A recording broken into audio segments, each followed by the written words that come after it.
We are live and it is the new year. Happy New Year, everybody.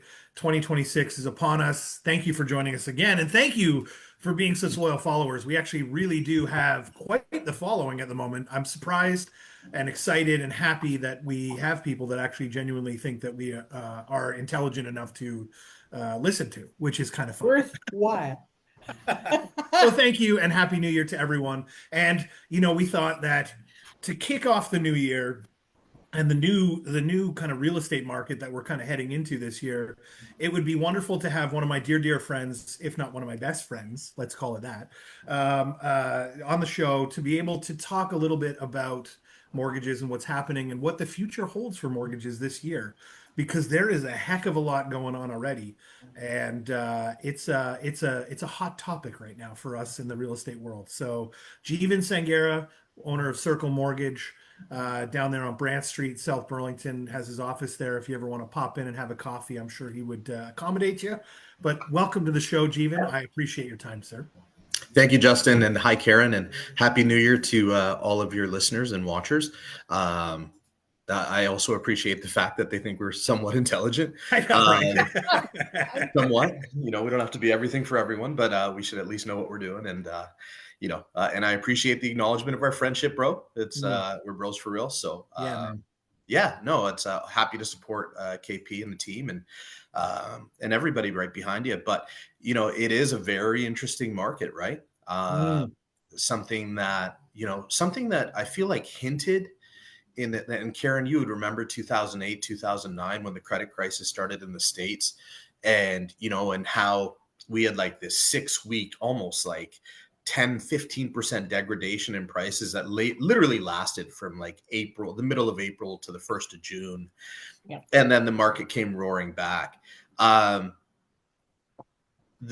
feeling I have is the feeling I had during those 6 weeks of what's next, because I'll be honest, I don't see that same rocket ascension for values anytime soon. A lot of people were very much hoping that the reduction in interest rates would lead to a bigger flurry of activity. It has not. Thankfully, we have a book of business over here where we're able to service our book. But if we were relying on sales, like new home sales or existing home sales to be the what is traditionally our number one source of volume, we'd be really hungry right now. So we're very thankful that our customers continue to trust the value that we offer in our opinion. And quite honestly, Karen is one of the most experienced realtors in Burlington and has been for a long time. And I consider it, it's not a medal on my chest or anything, but the fact that a lot of your tougher questions are turned to me means something to me. So thank you for that. And I hope to continue to be a resource for you and your people. Well, let's say like the kids do and say, let's continue the glazing a little bit and say, honest to God, like, I trust our family money with Jivan. And so when the time comes, it's always going to Jivan. And so, if you want advice that similar to how he would give his friends and his family, and you're coming to me for advice for stuff and I'm bringing you to Jivan, that's the kind of advice you're getting. So that's the sales pitch. Okay, now let's prove that we know what we're talking about. And it's not even a sales pitch. Sorry, go ahead, Karen. I want to it's hard to talk over to. Sorry, we both like to talk. Anyway, it might be a bit of an I wanted to add to Jivan's comment about the market and the start of the year. Yes, I'm surprised there's a lot of activity that's going on under the $1 million range in regard to showings, and that's exciting. Yes. And I agree with Jivan, and I think what this year is going to be is like getting into bed and getting comfortable, sort of settling in and saying, okay, now we're comfortable. Let's warm up to the market and let's get ourselves adjusted into these rates and see if we can afford this, honey. That sort of thing. I don't see the luxury market excelling tremendously. It's always been good. I do the luxury market, so I've always had a very good market in the luxury market. And because the wealthier people tend to have that And make finance. money in every market. Mm. Yeah. They're outside of the traditional version of what the Yeah. market is as Yeah, well. yeah. So, So I'm talking about the average buyer and seller. And I mhm. think it's a time where they're all going to adjust this year and they're going to look at it and say, you know, honey, I don't think things are going to change dramatically as far as the rates are concerned. So let's work our budget and Mm. let's see where we're going to go with this. And if I'm wrong on this, Jeevan, you let me know. But I think that that's where it's coming to. It's going to level out and people are going to get comfortable. Um, I don't disagree with you. I think that the prices still have a little bit more to give. Mm. I don't believe Mm, we've hit the absolute floor on that. And as the big question will be is what the foreclosure market does. How many Mm. of those homes actually hit the MLS system? The Mm. one thing I see is that they don't do a lot of advertising around the fact that it's power of sale, obviously, to make sure that they're securing as much of a return as possible for the person suffering the loss. And that's the one thing I think a lot of times we forget when people get all excited about power of sales and foreclosures coming down the market. These aren't Come on, man. corporations losing their shirt, it's people. Yeah. yeah, um, yeah, so we do everything we can to keep people in their homes as long as it makes sense to keep them in their homes, right? Sometimes, and more than ever, we have to have more difficult conversations with customers so they understand that their true situation is that they might be better folding, Mm. um, and netting out what they can before they get into aggressive, you yeah. know debtor in possession charges and court charges and legal fees and that sort of stuff. And I was speaking to a local lawyer today, who is very well known, and next time I'll get his permission and I'll name drop him too. But him and I were having a chat, and what we were talking about is that how important it is for people to act before something happens, not Mm. after. Mhm. So Yeah, absolutely. he had a handful of customers that were proactive about it, and he was able to work with the other side and get estoppels in place, uh Mm, estoppel certificates to prevent the sale process, just for people that might not know what that means, right? So a court ordered stop to the sales process so that it gives people time to sell their home. A lot of, just like tenants, unfortunately, that kind of go into hiding when they don't have the rent. Some people are falling victim to that instinct, right? Like it's just self-preservation, right? Like that somebody doesn't want to see their home taken away or anything silly like that. But when reality's staring you in the face, Mm. you need to do something about it. And a lot of times, we have people that are proactive and reach out, and we're able to get them some higher rate financing to get everything even fixed up so they can control the sale process, right? So they're not evicted from their home and watching a sheriff's notice go up on their place. They can, with, and I hate to say with dignity, because there's no loss of dignity in suffering a financial loss. It's a fact of life. But Mm. but them being able to control the process, it also makes it a lot more likely that they'll be able to get a mortgage in the future, hmm. right? Yeah, That's the because one thing a yeah. lot of people aren't thinking about is that if your lender ends up suffering a loss on your power of sale and they're suing you for it, guess what? Good luck ever getting an A mortgage again. Um, Mm. I hate Ever, to say they ever? talk, but somehow they all know when somebody's had something go power of sale on them and have, given up a property. And then you go back to a lender 5, 6, 10 years later, thinking, oh, everything's fine now. And guess what? We're answering questions about that time you had to give up your property. Now, Yeah, well, Circle Mortgage technology does. I customers, think technology one is going sec. to do that. Circle Mortgage customers, 20 years deep, no power of sales around here. Uh, Nice. Yeah. no That's power of pretty sales. amazing, actually. I love that. Legit, no power of sales. And the reason I'm so proud of that Dude, that state, is a friggin' flex. Sorry, yeah, that's amazing. absolutely, Oh, that's absolutely, awesome. especially in the private lending market, bro. In our private lending, we have not had one power of sale in 20 years of doing this. Mm. And the reason is it's a lot easier to say no to a borrower than sorry to an investor. Yeah. Mm. And those are just facts. And there's plenty of mortgage companies out there that are more concerned with risk and yield, and the yield associated with that risk. And as long as somebody's willing to sign it, they're willing to sell it. And yeah, sorry, I won't But you carry know the what? That burden of also that. speak. Can I just point out that that's Yeah, also speaks to the qualification process and the willingness for yourself to put people in products that are meant for them, and not products that are going to overextend them over time Yeah. and cause them problems down the road if there is any kind of financial blip or squeezing yeah. out the last dollar to make it work. Hey, we want this house really bad. Oh, that's going to be a little too much for you. And then this type of market happens and boom, they're in rough, But right? just You are giving people valid, real advice that allows them to make the right decisions, right? I didn't mean for this to become a huge circle mortgage sales pitch, but No, no, genuinely I'm not speaking, even trying to. I'm not trying no, to. but the but you unfortunate see the part is problem, that's where but it let me goes. let me say that the problem we have out there, okay, and this is honestly what I see, and over my career, I see lending money and greed. Okay, it Mhm. goes hand in hand. And so when a private lender is approached within a lawyer's office and the lawyer says, "Oh, you can lend money to this guy for 500,000 and charge him 10% because he needs, or 14% and principal and interest only." And so this poor guy who's desperate, this homeowner who's desperate goes, "Okay, this is great because the bank won't look at me." That's I disagree. that's I disagree. you I disagree, eh? respectfully disagree, my friend. I respectfully disagree. When somebody's carrying 22% credit card debt and we can trim that to 14.99%, that's 7% of real money that stays in their pocket. When Yeah, somebody is carrying credit card debt or consumer debt that at the minimum payment is going to take them 35 years up to 100 years to repay, a private lender is 100 times better option because at least your credit score is improving. yeah, B, you're actually, and again, to certain people, an interest rate of 10% or 15% is asinine.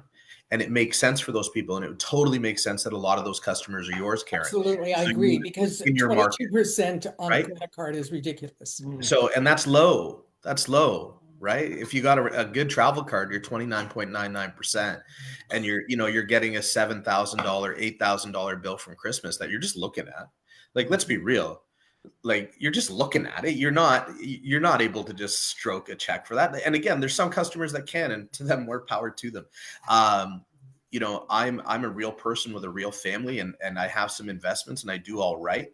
But to think that it makes more sense for, like, I'm just saying that the perception of private financing a lot of times is very predatory on the lender side, Yeah. and they're not bad people, right? Like, Yeah, but I there's a think it's lot of also times who you go where, to for it too, right?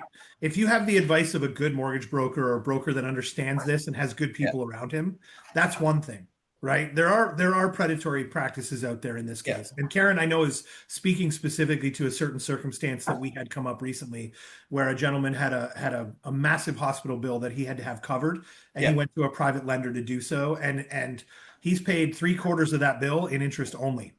And so, unfortunately, it looks horrible on paper, but he also, didn't really advocate for himself in a lot of ways to help make that better over time, right? So, and Look, he's left it to the respectfully, last minute where it's become a thing, right? So it's a different circumstance, but ultimately, you can find people that there are solutions that make sense for everybody, I would say.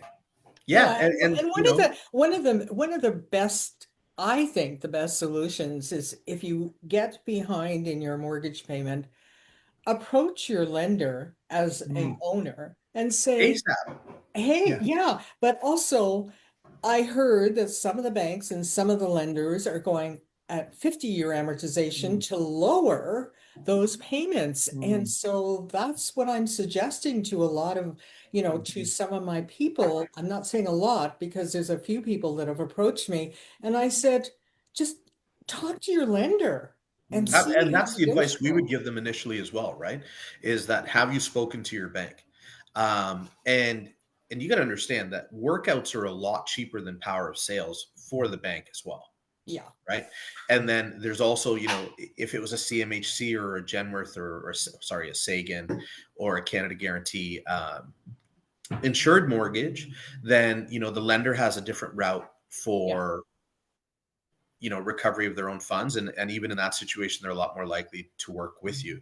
I think that the one point we all are genuinely making is don't be reactive, be proactive, right? Mhm. Yeah. And as long as you're proactive, just like if you're behind on your rent and you're proactive with your landlord versus being reactive, you get a very different response more often than not. You might be dealing with a megacorp that doesn't really care if life happens to you, but if you're a normal person and you're dealing with a normal small landlord and you face an issue, as a small landlord myself, I'll tell you that I would much rather work it out with my tenant than go through tribunal and wait and try and draw blood from a stone. So I think we all are in agreement that like just be proactive on it. And if a second mortgage is the way to keep your home and give you the control you need, then great. And if a second mortgage gives you the money you need to have a medical procedure to save your life, then great. And I don't know that person's situation at all, so don't let me comment on that. But at the end of the day, if you need the money and you can get the money and that money is of good use, then great. Yeah. We don't get into thirds. There's lenders out there that'll do thirds at 19.99% or 21.99%, which again, still cheaper than the credit card. But at the end of the day, like we won't put that third position lender is in a very precarious situation because they're cascaded down and in any loss position, it's always them that's holding the bag. Because obviously things are cascaded in repayment during power of sale. Yeah. Yeah. So now, don't get me wrong. A lot of these predatory lenders are ecstatic when it goes into legal proceedings Default. because the interest rate changes, the admin fees start to pile up. I've seen 30K on a 150K mortgage requiring like 180K discharge just because of the power of sale charges, right? So legal fees, the lender charges $500 for every time they tried to contact you. So anyways, I don't want to scare people off. Again, like Justin was saying, like everything has its rate risk scenario on what makes sense. The one thing we won't do is we'll never give you something that we know is going to set you up for failure, because we're not just failing you, we're failing our small investor as well. And a lot of times it's very hard-earned money for those folks. So, in closing on the whole power of sale thing, Justin and I talked to you about it in the fall. I was looking at a property and it had a $1.6 million mortgage registered on it, and I was buying it for $813,000. Yeah, and the same thing happened on a house in South Burlington. It came on the market for 695 or 687, sorry, and it had multiple offers on it and sold for I think 780, and so, but the mortgage on it was way higher than that. Yeah, and those are, again, some situations it's institutional, and those institutions have the buffer for that loss. Loan loss provisions is something we hear in the news every once in a while. So a lot of times for those major banks, it never really hits the balance sheet because it gets pulled out of there. Yeah. But for a regular family, that I like sleeping at night. So Yeah. Well, the summary of all that is don't bury your head in the sand if you know problems are on the horizon or already started. Yep. Try to go to, like, Jivan doesn't bite. If he's your guy, go to him and figure it out, right? Like, at the end of the day, like, for the most part, these people are there to help you. Banks don't generally want to go into power of sale because it costs them more money. You end up in power of sale, you have nothing to gain. If you at least try to sell it beforehand, for example, you could maybe make a profit of some kind potentially, right? That's basically how it kind of looks. Or just walk away breaking even, Yeah, or at the very least, walk away breaking even, and you don't damage your credit any further. There's people being pushed into foreclosure at 35% loan to value. That's crazy. That's right? crazy. Like, why would you? Just why, sell that. Yeah, like why would you even? Yeah.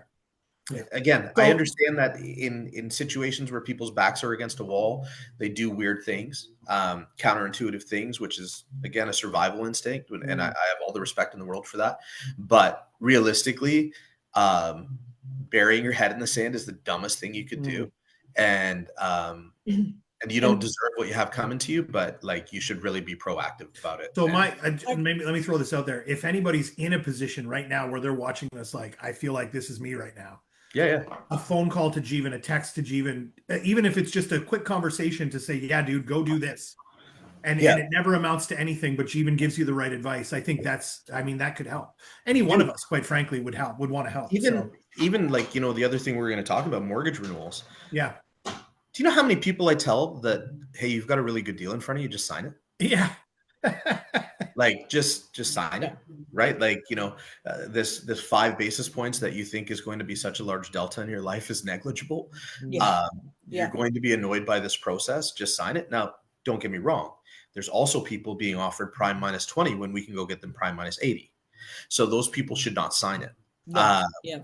but I at the same time, if you're getting offered something better than prime minus 60 by your lender today, at renewal, prime like you're minus you're not 6. saving much by leaving. Okay. Yeah, yeah, I just want to also mention that it's not only the small guys, the small price points that are running into financial issues. There's a lot of big guys. For instance, a $21 million house in Bridle Path, on the Bridle Path, came up for power of sale. And I don't know if you saw it, Jeevan, but I did not know. it's a Justin it's a doesn't send me those huge listings. it's a huge lawyer in Toronto. Wow. And he went into a bank-owned property, and he's, I mean, you know what? It wasn't 800,000, it wasn't 1,500,000, it was 21 million. So I'm going to tell Yep. you that it's across the board. It's not just the small guys or the small Well, price. and Mr. 21 million is also paying $100,000 a month in a mortgage payment, right? No. Well, I guess he's not. That's why he's that's So let's shift over to one of the things we wanted to just talk about, which kind of works in this framework based on what we've just been talking about, is appraisals and renewals. A couple things. When it comes to appraisals, one of the things that I've heard a few times now from other people and just in the general in the marketplace is, we're back to about 2019 pricing as a whole. And I think when that happens in the marketplace generally, when you're renewing a mortgage or you're getting an appraisal done to get a new mortgage or whatever you're doing, you have to be mindful of the fact that appraisals tend to be more conservative than like when we come in, right? For example, and do an evaluation on a property, because they don't take into the account some of the subjective value of a property and certain things, but they are there to protect the banks and make sure the bank's getting a good deal within their mortgage framework. So I disagree what are with you? you, but I'll explain in a second. Yeah. So what are you seeing as far as the appraisal value of properties out there when they're coming back to you based on some of your input and your information that you have right now? I think the comment that you made about why an appraisal takes place and how values are determined and who those values are to the benefit of is something that is reflective of our marketplace today and what the consumer's vibe is on appraisals, Mm-hmm. right? And I totally get it because I'm sitting here trying to do you hear that? Yeah, I did. Okay, yeah, no, that's like You're not going crazy. like who's running the weed whacker in January? That was But good. anyways, what I was saying about ADD appraisals, right? So appraisals are meant to give us a true market value, right? So what would this property reasonably sell for in a reasonable window? And the fact that you yourself are acknowledging that the price that the realtor gives you and the price that the appraiser gives you is likely different for the perceived reason of it being to the benefit of the lender actually totally speaks to what the market vibe is, right? And quite honestly, it basically speaks to the reality of the situation as well. But the challenge is that, so we've had situations where we had a property appraised in April in Stony Creek, Ontario for $1.26 million. We had that same property appraised in November. Guess. A million? Million 80. Yes. Million 80. I Right? mean, bad, but yes. Yeah, right. So yeah, good job on that value, Justin. You do know the market, but What do I win? right, it's a Leaf game sometime soon. But jokes aside, like that. But what ended up happening? So let's talk about real terms. Well, guess what? That person in April that was like, no, I'm fine with this amount, needed more. And when we went back to the well, Yeah. there was a total of like $4,000 in available equity. So obviously not proceeding with that transaction. But here's a property that, again, in April was considered to be $1.2 million, is considered 0.08 today, sorry, 1,080,000, right? Yeah. Yeah. Yeah, I guess that would be 1.08. So, at 1.08 million, and now we aren't able to get them what they were looking for. So, Mm. for people that have transacted, like you were saying about prices receding to 2019 values, we're estimating closer to 2022 values, that everything that the rip that's occurred from 22 onwards is officially gone. But we do still see some upside compared to those 18-19 purchases, including 20 before the crazy run up. The one thing that I found curious is that prices were higher while the rates were higher, right? Right. So Mhm. when rates were at 5.75%, that $1.2 million property was still at 1.4. Hmm. Mm. And logically speaking, it should be more affordable for people now, and they should be more likely to act, but values are still falling. Mhm. Right. So that tells you that consumer confidence is now behaving on something other than just the interest rate. Yeah. Right. And Canadians' consumer confidence is just running at a lower level than anything that I think, Karen, I'm sure you've seen it before, but respectfully, anything in Justin and I's professional careers, and we've both been doing this since our 20s. We haven't seen this before. Well, Right. Like, 91 to 97 was when the extreme amount of power of sales or bank-owned properties came forward. And I was instrumental, thank you very much, for representing about 5 big banks, okay, and some private lenders. And so I just did them one after the other. But there's a buyer for every property, and that consumer confidence comes out with those qualified buyers who have been, waiting for this moment to happen. And they may be renting, they may have another house, but the issue is that they will continue to search that market Mhm. while it's decreasing, So Mhm. so on that house on Woodhaven that sold for 100,000 more when it was under a bank-owned property, then obviously, after having 10 offers on it, there's 10 people waiting for something like that. Mhm. So that consumer confidence is great, Mhm. in regard to that. But that's what happened from 91 to 97. They sat and waited, and now they're going to you know, position themselves financially and qualify for that one house that's going to come on the market that they can buy. the sub-$1 million market is the one that's going to stand to benefit most, right? Because we were talking about the slowdown in activity being because we didn't have a rate that started with a 3. Mhm. Well, now we've got rates that start with 3, and we still don't have that flurry of, or that extreme No, uptick in buyer no. Well, activity. there's also other outlying factors like grocery prices, and So people are inflation spending is more money definitely on a thing. those things. But I think the bigger challenge is that the vast majority of the market, just based on the fact of the renewal glut that's happening this year, Yes. that the vast majority of the market refused to miss the train on the ride up.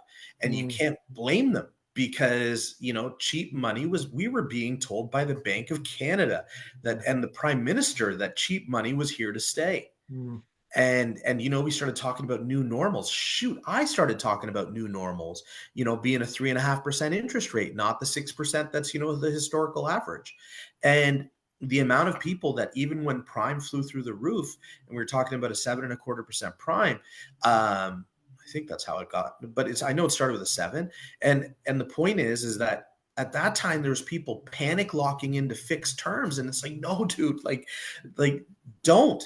Now, those people have double the issue, because A, they're stuck at a higher interest rate. B, they've got an interest rate differential penalty Yeah. staring them in the face. And so they're just as stuck. But I think a lot of the reason we haven't seen this uptick in activity is that in that 5-year window of 2019, well, realistically 2017, 2018 to 2023, um, all we kept talking about was don't miss the train. Mm. Yeah. Shoot, I said it on CBC. Uh, and that's not even a humble flex. Like, I'm telling you honestly, like, professionally speaking, that's what we were being told. And then there was the old school dudes and again, I don't have their permission to mention their names, but like there were the guys that had seen it before and the ladies that had seen it before that were literally going like, oh, we've seen this before. And younger investors and lenders are looking at them being like, okay, boomer, this is here to stay. And now it's like, shit, dad was right again. Mom was right again. The realtor was right again. The guy that's been doing mortgages for 50 years was right again. And it sucks because we were all being told that they were wrong. And it was literally Yeah. the news cycle said they were wrong. All the supporting statistics said they were wrong. The printing of billions of dollars was not meant to affect our overall interest rate. And, the basics of economics told us that was wrong.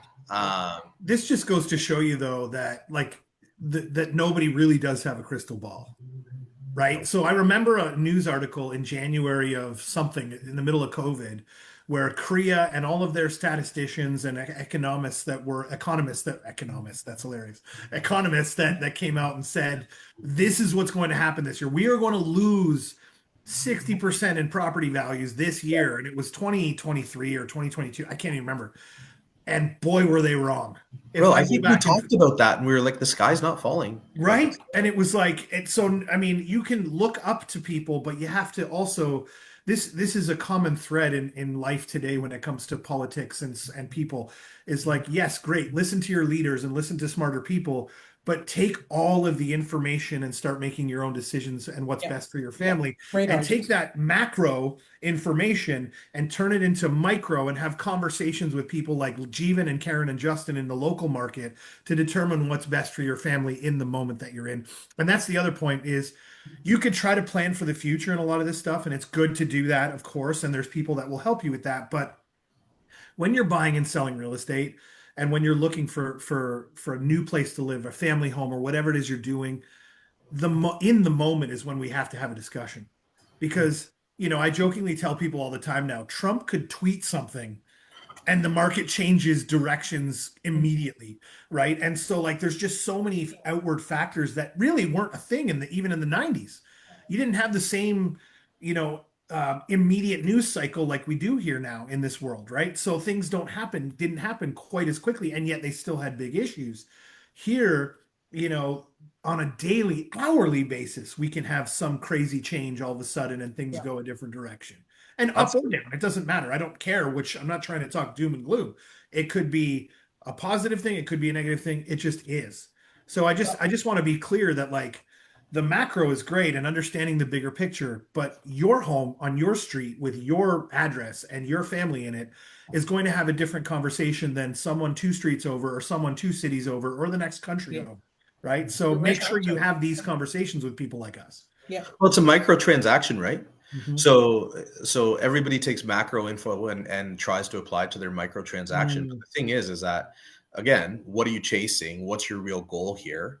And if the only function of what you're doing is the lowest interest rate possible or the lowest sales price possible, like lowest purchase price possible, then there's one strategy. And Yeah. if you care more about your long-term solution and your comfort, then it's another strategy, Mhm. right? It's, So you it's know, really important it's that people it's are looking. finding a home.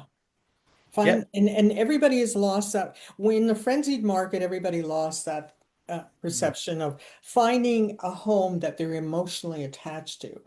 And they lost that completely was they walked in, oh, let's buy it and let's get it and let's pay 300,000 over asking and blah blah blah blah. And now it's a totally different Mm. because now we're back to the olden days. Excuse me, I have to say that. We're Yeah. back to walking into a house and showing 30 homes and saying, okay, so do you like this home? Oh, I love this home, but I don't like this and I don't like that. So we go to the next home. But in the frenzied market, it wasn't like that at all. But it's finding a home now. Absolutely. And imagine that looking at something that you're going to spend the majority of your life in more Yeah, than once before you buy it, or yeah, not at all. Yeah. Or not at all. And then you also like, and like you say, the good old days, there's some realtors that need to know that message as well. Artificially pricing things at 999 when you're asking for 1.8 million is also not a strategy. To to successfully transact with people, and There's some an might inside joke there. I just should let everybody know. uh, some might consider it a monstrous waste of their time and intention. Yeah. Not even Oh, including their money. and that's true though, Jivan, because the realtors believe and believe that their price is right. So just as an example, when we price something, and we priced something recently, Justin and I, and it was on the market for 1.8 for 4 months, didn't sell, had 5 showings. So we went in at 1.4, 1.5, right? And said, this is what the market value is. And we based it on all our stats and comparables, because we know it. And the other agents walked in and went 1.7. And they took the 1.7 Mhm. because, but again, realtors should listen to that, right? So even look, we've all been doing this for a long time, and realtors have been my number one business partners since the day I got into this industry. I understand that there's value to securing a listing, but there is no value to misleading a customer into thinking, or playing on what is really their frayed nerves, because a lot of these people that are selling right now bought at a 1.8% interest rate, and without even finding out what their new payment is, are panic selling or preparing to sell, because they're fearful of what this new interest rate is going to look like for them because it's gone up, Mm. not taking into account the fact that they've had some real amortization occur on their existing mortgage, and we can reset their amortization up to 30 years. So, there's lots of ways to manage and control what they're facing, but when people are trying to do it, haphazardly or in a panic format, that's going to happen. But again, I think we all have a professional obligation to be realistic with people, right? So when that 1.7 listing sells for 1.55, do you guys get to send a told you so card to the people? Right? No. Right? Could you I'd love imagine to. that? I'd Could you love to. imagine that advertisement listed for 179? I Maybe said I'll design that 151, on the sold for computer one day, and I'll 155. say, I Yeah. told you so. Well, Right? the conversation I did have with this person into her face was, I just want you to know, I'd rather disappoint you now than have you bitching about me in 6 months when your house isn't sold. Right? Because, we feel for the previous realtor who, for all How intents and come she purposes, didn't reduce the price then? yeah, for all intents and purposes, he spent a lot of money on the property marketing and all this. I don't want to slag this seller. I mean, it is what it is. She thinks she's doing what's right by her, and of course, she has every obligation and opportunity to do so, and I respect that. But at the end of the day, like, we as a team, Karen and I were discussing the other day about how to speak to people in this market, right? Because it's not the same conversations we were having 2 years ago or even 6 months ago. This is a time when the tough conversation needs to be had, right? And the best realtors that are willing to have those tough conversations, and the best mortgage agents that are willing to have those tough conversations, And Jeevan, you uh, must have those. You must have right? To, those. to to give people the reality of like, hey, listen, sorry, pal, your house ain't worth this. I get it. Here's the deal. And I'd rather have this again, this to me is like the biggest thing is I'd rather sleep at night. I think we've had this discussion before, Jeevan. Like I'd rather sleep at night knowing we've done right by the people we've done right by. Like, and all power to this lady that walked away from us and went to another agent to go try to get more. And maybe she does, who knows? But at the end of the day, we can still sleep at night knowing we did the right thing by her, and whatever happens, happens. Yeah. Instead of sleepless nights wondering, oh my God, it hasn't sold. Oh my God, oh my God, oh my God. And it's all about price. It's Well, always and, And about it's and price. it's all a it's all very about short career and if all you do is tell people what they want to hear. but Yeah. also, Jivan, you must have those serious conversations with people when they Nice come to stuff. you and they say, do we qualify for this mortgage? Because we truly believe we do. And then you have that serious conversation, and you must disappoint a lot of people. Well, thankfully, not my spouse, but you know, I try not to disappoint people. But I am real with people, And you know, the That's reality of the situation is simply the reality of the situation. And um, you know, and I don't do unscrupulous mortgages, so yeah. you You know, can since sleep fraud, at night. yeah, so fraud is not a part of my vocabulary. So because it's not a part of my suite of products, um, you know, we have to be real with people. But like, you know, and I'd like to touch on that for 1 second. Please. For all of those realtors and mortgage professionals that were getting people to pay 200K over the face value of the ask and get themselves into a mortgage that they didn't qualify for by committing fraud, that's the renewal wall to worry about. Mm. That's the renewal wall to worry about. Don't worry about the people that bought their first house or their second house and were move up buyers and overpaid by 100 grand, but had a decent down payment, or, you know, debt service was well in control. Don't worry about those guys. They're not going anywhere. They are the vast majority of Canadians. But, but for the people that BS to get their mortgage in the first place and are now at renewal and are facing an interest rate that's 2 times higher than the face value of what they paid on the contract, because they paid, you know, tens of thousands of dollars in fees to get people to perform crimes for them. But, um, True. you know, sorry to keep it real, but fraud is a No, it's crime. absolutely true. Yeah. Fraud is a crime. It's a federal crime, and some people talk about it like it's massaging an application, and no, it's fraud. So, you know, as you know, I'm a drug dealer, but I'm not a fraud artist. So, so that being said, Shout out. uh, you know, jokes So, aside, so it's not speaking that of, we're having disappointing conversations. The people that are most disappointed are the ones that didn't qualify in the first place, so and are now facing the reality of that situation. Jeevan, we need to close off shortly, Yes, but what I want to do is what are the rates? What's the reality in the rates today? Like a variable. Let's talk about variables and Sure. closed and Uninsured funding. variables, uninsured variables, you're looking at anywhere from prime minus 40 to prime minus 60, prime minus 80 in certain situations. Now that's for uninsurable situations. So those are refinances, properties that were over $1 million when you purchased them. Other options, like, so if your property was less than $1 million and you still owe, you know, it was less than 1 million when you bought it and you don't need any new money, that's called an insurable mortgage. So those rates are down, you know, between prime minus 60 and prime minus 80, depending on the lender. And we have a couple cool programs where if you bought your house for under 1 million, and you need some new money, we've also figured out a way to get you that prime minus 60 sort of rate and get you the new money you need in second position, while giving you the benefit of having a transfer occur on the first.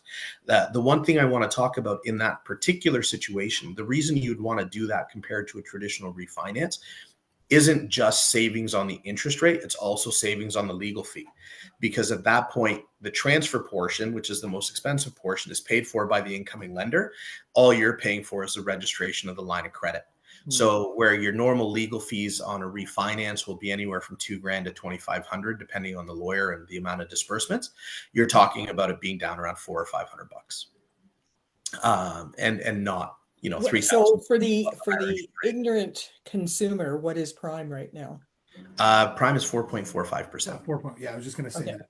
So So that's take that number 4.5 minus less, whatever the less, number is. less. Yeah. Yeah. Minus plus, depending on your situation, right? Yeah. But again, tied a lot closer to what the market's doing. Um, you know, until 2028, the world is a very uh, it's a very precarious place. You know, what's happening with our neighbors to the south and stuff will definitely affect our market, on bond yields and potentially inflation. And that's one thing I would like to say.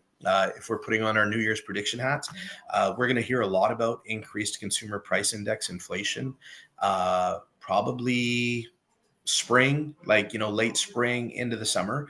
I'd like consumers to put their glasses on for that right now.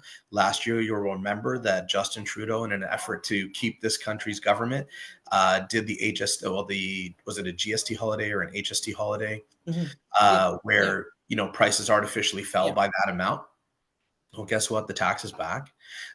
So when you're buying that same thing a year later, it is that much more expensive.